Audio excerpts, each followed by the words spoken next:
Aujourd'hui, on parle d'un univers de fantasy dont l'adaptation est attendue depuis des décennies, un univers tellement vaste qu'il pourrait être adapté en film et en série pendant littéralement des décennies, par un auteur qui a vendu 50 millions d'exemplaires dans le monde, et si les adaptations sont réussies, ça pourrait être le nouveau phénomène ciné-série des prochaines années. Cet univers, c'est le Cosmere de Brandon Sanderson, dont vous connaissez sans doute Fils des Brumes et les archives de Rochard, et on a eu une énorme news concernant qui va l'adapter et sous quelles conditions. Aujourd'hui, je vous explique tous les tenants et les aboutissants de cette grosse news, mais aussi je vous présente ce que sont Fils des Brumes, les archives de Rochard et leur auteur Brandon Sanderson. Vous êtes prêts? Allez, on y va. On commence par cette grosse news publiée par le Hollywood Reporter. Le Cosmere va être adapté au cinéma et à la télévision, ça fait des années que ça traîne. À une époque, on parlait surtout d'un film adaptant Mistborn, alias Fils des Brumes. Au final, ça ne s'était jamais fait, mais ça y est, gros rebondissement, Brandon Sanderson, auteur du Cosmere, a choisi son partenaire pour l'aider à adapter son univers sur nos écrans. Et après des mois de négociations en 2025, il a fini par choisir Apple TV comme studio qui adaptera son univers à l'écran, à commencer par deux de ses projets les plus connus, Fils des Brumes, Mistborn en anglais, et les archives de Rochard, The Stormlight Archive en anglais, et on en sait d'ailleurs un peu plus sur les projets. Le plan est d'adapter Mistborn en film pour le cinéma, et The Stormlight Archives en série. Un des trucs qui m'a particulièrement frappé dans cette news, c'est que l'accord signé entre Apple TV et Brandon Sanderson donne à l'auteur un niveau de contrôle énorme et inédit dans le paysage actuel. Selon les sources du Hollywood Reporter, Sanderson serait l'architecte de cet univers d'adaptation. Il va écrire, produire, et il sera même consultant sur tous les projets d'adaptation, et en plus de ça, c'est lui qui aura le pouvoir de validation, et ça c'est absolument exceptionnel. Dites-vous que J.K. Rowling et George R.R. Martin n'ont même pas ce niveau de contrôle sur leurs adaptations respectives de Harry Potter et de Game of Thrones. Et comme vous le savez, George R.R. Martin est particulièrement mécontent de l'adaptation de Feu et Sang dans House of the Dragon, comme je vous en parlais la semaine dernière. Et donc c'est carrément rassurant pour les fans qui attendaient avec impatience l'adaptation du Cosmere. Sur Reddit, Brandon Sanderson a donné plus d'infos sur l'accord qu'il a signé. Il explique que tout ça, ça résulte de discussions avec les différents patrons de studios à Hollywood en mai 2025. Il raconte avoir longuement hésité, mais son choix de privilégier Apple TV découle de deux choses. Le niveau de contrôle et de validation auquel il a accès, comme je vous le disais, c'est absolument exceptionnel, mais aussi le passif d'Apple TV qu'il considère comme proposant moins de choses, mais de meilleure qualité que certains autres studios. Il estime que tout ce qu'il regarde chez eux est excellent et respectueux de ses créateurs. Et j'avoue que vu comme ça, ce choix a beaucoup de sens. Brandon Sanderson annonce également que c'est lui qui signera le scénario du film Mistborn, c'est d'ailleurs son prochain projet d'écriture, il compte s'y consacrer sur les 5 prochains mois à temps plein. À noter qu'il précise que l'objectif est de sortir Fils des Brumes en film avec une sortie en salle, et ensuite d'adapter les archives de Rochard en série après. Il faudra donc être patient évidemment pour voir ces deux projets.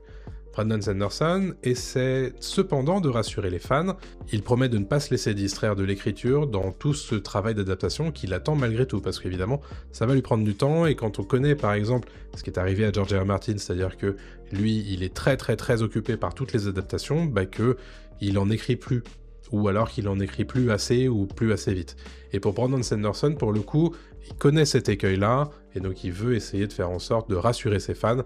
Non, il va continuer à écrire malgré tout. Tu aimes les univers de fantasy et la pop culture en général? T'es au bon endroit, je parle tout le temps de ça sur la chaîne, alors abonne-toi avec la cloche pour ne pas rater mes prochaines vidéos. Pour aller plus loin autour de cette news, je voulais aussi vous présenter l'auteur et ses écrits. Ça permettra aux néophytes de mieux comprendre l'importance de cette adaptation, et pour les fans qui regarderaient cette vidéo, je vous fais confiance pour donner plus de précision dans les commentaires. Alors tout d'abord, c'est qui Brandon Sanderson? Brandon Sanderson, c'est un auteur américain qui s'est notamment fait connaître en écrivant les 3 derniers romans de la saga La Roue du Temps, après la mort de Robert Jordan. Il publie également des dizaines de livres qui sont pratiquement tous rattachés à son univers partagé, qui est appelé le Cosmere. C'est un vaste univers de fantasy qui englobe différents mondes et périodes où la magie est présente sous une forme ou sous une autre. Il est connu pour être particulièrement prolifique. À titre d'exemple, il avait déjà publié 71 livres entre son début de carrière au milieu des années 2000 et 2023. Un truc à savoir au sujet de Brandon Sanderson, c'est qu'il pratique l'écriture planifiée, contrairement à d'autres auteurs, comme George R.R. Martin, qui se laissent porter par leur histoire.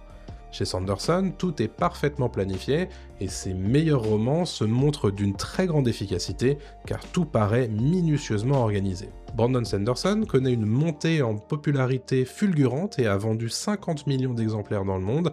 Il détient par exemple le record de la campagne Kickstarter la plus soutenue, avec 41 millions de dollars, pour l'auto-édition de 4 romans. Ces univers sont adaptés en jeux de société, en jeux de cartes, mais aussi en jeux de rôle, et il a même sa propre convention de fantasy, le Dragonsteel Nexus, qu'il organise tous les ans aux États-Unis. Parmi ses romans les plus connus, il y a évidemment les sagas Mistborn et Stormlight Archives, qui seront du coup les premières adaptations du Cosmere. Alors c'est quoi Mistborn, Fils des Brumes ? La saga Mistborn, ça comprend 2 ères, une trilogie qui est publiée en 2006, 2007 et 2008, et une tétralogie qui a été publiée entre 2011 et 2022. D'ailleurs, sachez qu'une 3e ère est déjà en préparation. C'est la première ère, la trilogie, que va commencer à adapter le film d'Apple TV. On y suit des allomanciens, c'est des mages dotés de pouvoirs leur permettant de brûler les métaux, ce qui leur donne différents pouvoirs. Il s'agit d'une histoire d'épique fantasy où un groupe de personnages cherche à faire s'effondrer un empire millénaire mené par le Seigneur Maître qui maintient les populations sous sa domination. C'est dans ce contexte qu'on découvre Vin, une jeune enfant des rues qui va entrer dans le monde clandestin de Kelsier, un allomancien qui se rêve révolutionnaire et qui deviendra aussi son mentor. On a aussi The Stormlight Archive, c'est la saga que Brandon Sanderson débute en 2010 et doit comprendre un total de 10 romans. Alors qu'il est, 5 sont déjà publiés, dont le premier, La Voix des Rois, débutera l'adaptation en série. La Voix des Rois est située dans un monde battu par des tempêtes magiques, on y suit des chevaliers au pouvoir magique dans leur lutte contre des monstres nommés Voidbringer. Le cycle des archives de Rochard adopte le point de vue de différents personnages, et le 5e roman, Le Vent et la Vérité, a été publié en 2025 et conclut le premier arc de la saga, avec la suite de la saga prévue pour une publication après la 3e ère de Mistborn. Alors dans tout ça, c'est quoi mon avis sur cette grosse news ? Pour être très honnête, je suis très enthousiaste à l'idée de voir une adaptation de Mistborn que j'ai découvert l'an dernier en lisant la première trilogie en intégralité en 2025, et j'ai tout bonnement adoré. Je compte lire La Voix des Rois cette année, donc ça me donne encore plus envie évidemment de m'y plonger. Moi, ce qui est un truc qui me rassure dans cette news-là, c'est que d'après les sources du Hollywood Reporter, le niveau de Sanderson en termes de contrôle sur les adaptations a tendance à grandement me rassurer, dans le sens où forcément il va pas laisser faire tout et n'importe quoi. Et il aura le contrôle de dire en fait non, ça c'est en train de devenir n'importe quoi, ça ne me va pas, donc on va changer. Et ça c'est quelque chose que typiquement George R. R. Martin aurait aimé avoir sur un certain nombre de ses adaptations. On pense à la fin de Game of Thrones, on pense évidemment à la saison 2 de House of Dragon et ses suites, et on voit bien que c'est une problématique pour les auteurs qui ont envie de mettre les mains dans le cambouis, et c'est exactement ce qu'a fait Brandon Sanderson avec cet accord avec Apple TV, et qui lui garantit quelque part que sa vision sera au maximum respectée dans ses adaptations. Et ça, forcément, pour les fans, je pense que c'est extrêmement rassurant. Il y a un truc qu'il faut dire aussi, c'est que Brandon Sanderson, il a été consultant sur l'adaptation de La Roue du Temps. Ça veut pas dire qu'il était hands-on, qu'il avait vraiment les mains dans le cambouis sur ce projet-là, qui a été assez décrié par les fans d'ailleurs, et il a à de nombreuses reprises expliqué en quoi il n'avait pas été écouté en tant que consultant, et que du coup ça pouvait expliquer un certain nombre de problématiques avec l'adaptation, qui je crois s'amélioraient en saison 3, mais bon, c'est terminé cependant pour l'adaptation de La Roue du Temps. Donc évidemment, il aura spécifiquement à cœur que ces mêmes problématiques qui ont eu lieu face à lui dans La Roue du Temps, que ces problématiques-là se répètent pas, avec son propre univers évidemment, auquel il tient, j'imagine, comme à la prunelle de ses yeux, c'est logique. Il y a un truc évidemment que je voulais noter, alors spécifiquement pour Mistborn, que je connais beaucoup plus que La Voix des Rois, les archives de Rochard, c'est que d'une manière générale, les systèmes de magie de Brandon Sanderson sont assez complexes, et je me dis que typiquement dans un film comme celui qui est prévu pour Mistborn, ça peut être relativement difficile à faire passer dans son intégralité ou dans une manière exhaustive dans un film. Donc il va certainement falloir faire des choix sur comment est-ce qu'on le présente au public qui ne connaîtrait pas. Alors évidemment, je vois pas trop comment être complet sur le système de magie dans un film, Sur la série Les Archives de Recharge, je suis un peu moins inquiet parce que il y aura plus de temps dédié à ça dans la narration, donc ça m'inquiète moins. Pour Mistborn, ça risque d'être un peu plus compliqué. Mais sur Mistborn spécifiquement, je trouve qu'il y a tout ce qu'il faut pour faire une grosse saga, une grosse trilogie à minima sur l'adaptation des 3 premiers livres de Mistborn, parce qu'il y a tout dedans. Il y a beaucoup d'action, il y a beaucoup de rebondissements, il y a des personnages hyper intéressants et complexes, et il y a beaucoup de drama. Et très franchement, moi j'avais adoré, c'est typiquement des livres qui se mettent en place pendant plusieurs centaines de pages, et une fois qu'ils ont trouvé leur rythme, ils abattent énormément de rebondissements, énormément de choses, énormément d'émotions, et qui est parfait, je pense, pour le cinéma.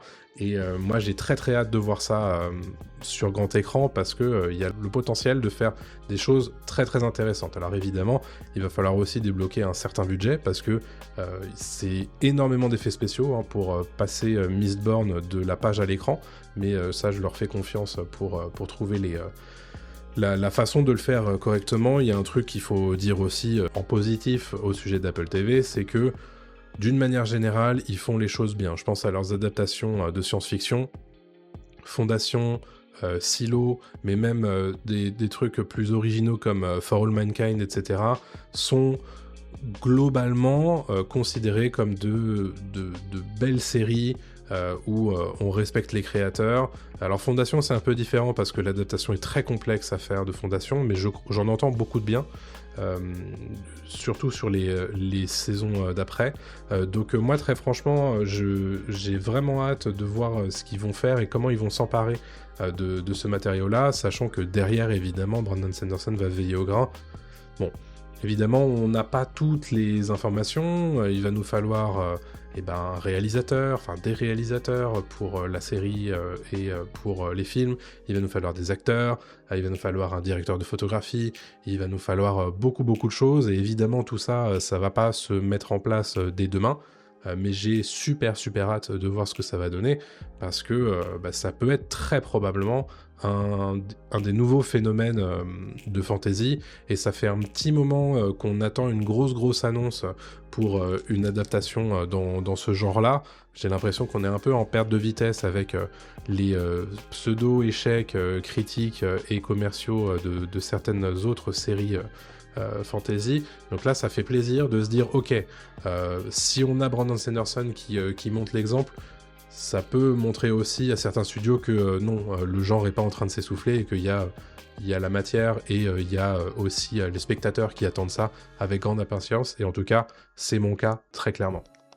Si tout ça, ça vous intéresse et que vous voulez des vidéos sur cet univers du Cosmere, sur Mistborn, sur La Voix des Rois, sur les archives de Recharge, n'oubliez pas de liker, de commenter et de vous abonner pour que je continue à traiter le sujet, ça me ferait évidemment très plaisir.